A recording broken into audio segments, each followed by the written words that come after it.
করোনামুক্ত হওয়ার পর বুধবার ওয়াশিংটনে ফেরেন যুক্তরাষ্ট্রের প্রেসিডেন্ট জো বাইডেন। এদিন রাতেই জাতির উদ্দেশ্যে ভাষণ দেন তিনি। যথারীতি উঠে আসে তার প্রার্থিতা থেকে সরে যাওয়ার বিষয়টি। বাইডেন জানান দল ও দেশের জন্য নিজের প্রার্থিতা প্রত্যাহার করে নিয়েছেন। নতুন প্রজন্মকে সুযোগ দিতেই এই সিদ্ধান্ত বলেও জানান এই মার্কিন প্রেসিডেন্ট। বর্তমান ভাইস প্রেসিডেন্টের প্রশংসা করে বাইডেন বলেন, কামালা যোগ্য এবং শক্তিশালী একজন পদপ্রার্থী। ভাষণে যুক্তরাষ্ট্রের প্রেসিডেন্ট হিসেবে দায়িত্ব পালন করতে পেরে নিজেকে ধন্য মনে করেন বাইডেন।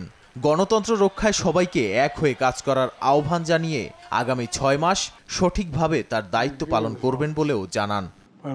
এদিকে নর্থ ক্যারোলাইনা অঙ্গরাজ্যে নির্বাচনী প্রচারণায় গিয়ে কামালা হ্যারিসকে উন্মাদ বলে অভিহিত করেছেন রিপাবলিকান দলের প্রার্থী ডোনাল্ড ট্রাম্প। একই সঙ্গে কামালা নির্বাচনে জয়ী হলে যুক্তরাষ্ট্রকে ধ্বংস করে দেবে বলেও অভিযোগ করেন ট্রাম্প।